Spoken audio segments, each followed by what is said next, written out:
expression française, c'est le fameux Batouala de René Maran de 1921. René Maran, 1921.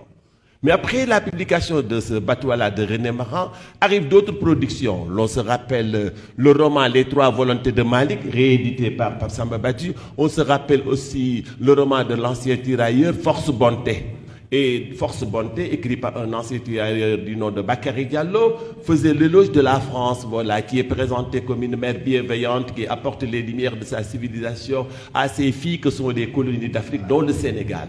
ñooñu dañ doon tagg tubaab yi maanaam daan ne dañuy indil seen i ngëneel defal ñu seen i yëf affaire yooyu. Donc ñooñu production boobu ñu ngi ko kale kon ci 1920 ba 1945 jamono yooyu bind yi loolu la xawoon a jublu. Parce que n'oublions pas que nous enseignons ce qu'on appelle l'esthétique des œuvres littéraires. Et cette esthétique des œuvres littéraires incarne des valeurs.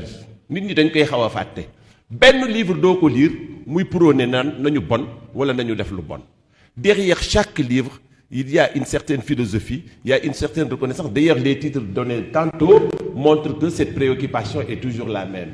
On a parlé d'un roman qui parle de prière, un autre qui parle de Ramadan, un autre qui parle des femmes, un autre qui parle de l'art de ne plus être chômeur.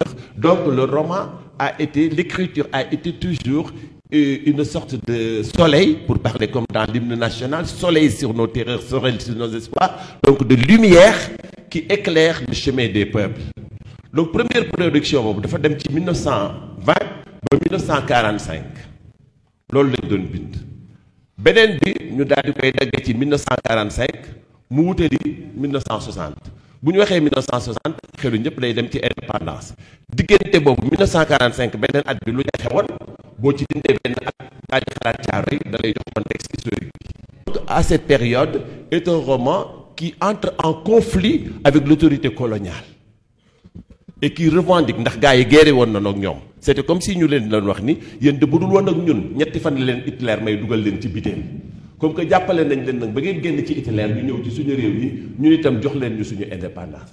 Seen professeur bi dafa war a def benn roman bu tudd Une vie de boy xale boobu nekk booy ca biir tubaab ya te di wane ni ndekente ñoom duñu dara caay-caay bu nekk nga ci seen biir lu bon lu nekk ñu ngi koy defante seen biir ñooñu jiital. Donc c'est Ferdinand Oyono, Une vie de boy.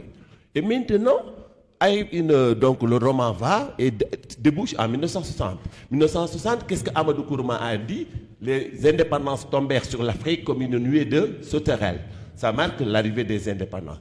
Et maintenant, illustré par ce roman, ñun bu ñu koy jàngal xale yi dañ naan de 1960 à nos jours. C'est là-bas où vous êtes inclus. C'est pourquoi je me suis permis de faire cet historique.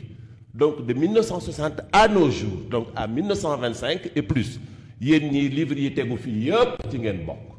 Quand je pose cette problématique-là, c'est dire le renouvellement qu'il faut au niveau des œuvres qui sont dans notre classe, dans nos classes et qu'on étudie à nos élèves. Je me suis permis dans une classe, dans le cadre d'un thème de l'enfance déshéritée, de présenter un texte de Chombiano, voilà, qui parlait de talibé et qui logeait à Amosis. Franchement, il est temps qu'une seule longue lettre de Mariama Ba quitte le programme. On a trop dit. C'est un roman formidable par une extrêmement grande romancière qui a marqué en cette année-là même la naissance de la littérature féminine bu nga xamante ni yaay booy bi ci la ñu inscrire amul morom la muy bind kenn mësu koo gis te moom digganteem ak njàng sax bind sax daa commencé wul ci roman boobu ba ñaareel ba sax ndeysaan jotu ko fekk ci la génn àdduna waaye nag lañ cee waroon a xam ak lañ cee def yëpp boobu ba léegi ñu ngi koy jàng te àdduna dafay bouger.